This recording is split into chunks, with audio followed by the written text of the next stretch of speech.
De retour sur le plateau de TV Finance, il est 9h01, la Bourse de Paris démarre sa séance et comme tous les lundis, on va s'intéresser au CAC avec vous, Mathieu Serron, bonjour. Bonjour Zine, bonjour à tous. Vous êtes trader et fondateur de Galileo Trading. Le CAC 40 sort donc d'un mois de janvier florissant avec près de 8% de hausse tout de même sur cette période, soit sa meilleure perf depuis janvier 2023. Oui, et d'ailleurs, c'est son 6e meilleur démarrage depuis sa création.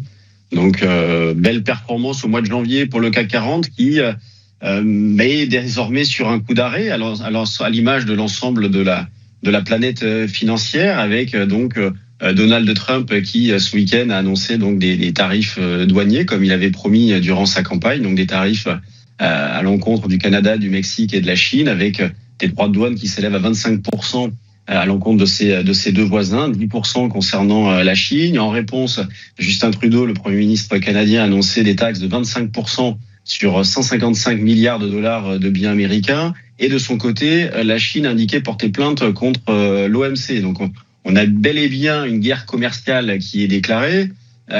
Du côté de l'Europe, Donald Trump a dit qu'il allait s'en occuper aussi et que nous serions touchés. Faut pas perdre de vue que les premiers impactés par ces décisions-là sont les consommateurs américains, avec par conséquence une augmentation de l'inflation.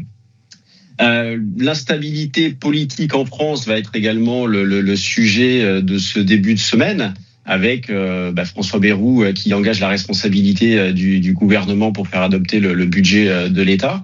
Donc, motion de censure ou non, c'est la question que l'on se pose. Donc, on a des marchés qui devraient évoluer tout de même nerveusement, avec ce matin un gap à la baisse que l'on retrouve un petit peu partout. Le CAC est actuellement en repli de 2%. Le futur donc autour des 7800 points. On va avoir en termes de catalyseurs pas mal de résultats d'entreprises également. 9 valeurs du CAC vont publier. Donc demain nous aurons BNP, Dassault et Publicis. Mercredi Crédit Agricole et Total. Et jeudi Arcelor, L'Oréal, Société Générale et Vinci. Et à l'international nous aurons également donc demain Alphabet et jeudi Amazon. Donc semaine chargée en perspective. Elle était déjà la semaine précédente, était déjà très chargée. Cette semaine est pas mal non plus. Donc dans ce contexte, comment aborder les marchés ? Moi, je continue de travailler principalement à l'achat, malgré la baisse en cours, malgré le gap à la baisse, malgré le peu de visibilité. Je continue de privilégier un sens acheteur sur le CAC 40 dans la mesure où la tendance n'est toujours pas remise en question. Allez, on a au mieux un petit warning qui s'est allumé. J'indiquais surveiller le support des 7840. Eh bien, ce niveau-là, donc a été cassé ce matin. Donc, on a au mieux un premier petit warning, mais à horizon plus moyen terme. J'envisageais un repli jusqu'à la zone des 7650, 7700 pour reprendre des initiatives. Donc, je suis toujours dans ce scénario-là. Pour l'instant, il n'est pas remis en question. Donc, j'attends qu'on revienne dans cette zone-là alors, quand je dis prendre des initiatives, ça peut être acheter quelques actions sur de gros supports. Ça peut être acheter des calls si la volatilité implicite le permet, si elle n'est pas trop élevée. Ça peut être également acheter des futurs pour jouer un retour, pourquoi pas, sur les 8000 points.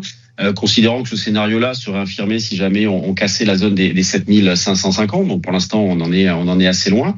Et sur du très court terme, eh bien, je continue d'accumuler des écarts, donc plutôt à l'achat. On va dire le support proche à exploiter dans cet esprit-là, c'est la zone des 7755, 65. Mais vous voyez, dans le contexte actuel, c'est un travail un petit peu d'équilibriste. Il faut être assez dynamique. C'est pour ça que ceux qui n'ont pas forcément les idées claires ou qui n'ont pas une capacité à moduler leur exposition, peuvent très bien rester sur la touche dans ce genre de situation-là. En tout cas, moi, vers 7755-65, je vais tenter un petit rebond pour jouer des écarts de 0,5-0,7% si la situation le permet. Donc, vous voyez, ce qu'il faut avoir en tête, c'est que personne n'a d'intérêt à ce que la situation parte véritablement en vrille.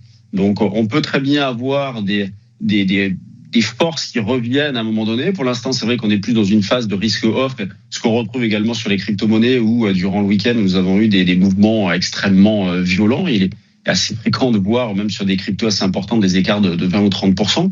le Bitcoin ayant pour sa part perdu à 10 000 $ par rapport au point haut de la semaine dernière. Donc on a de la nervosité un petit peu partout, mais en ce qui concerne les indices, les mouvements des dernières semaines sont tellement importants qu'on ne peut pas pour l'instant parler de remise en question de quoi que ce soit.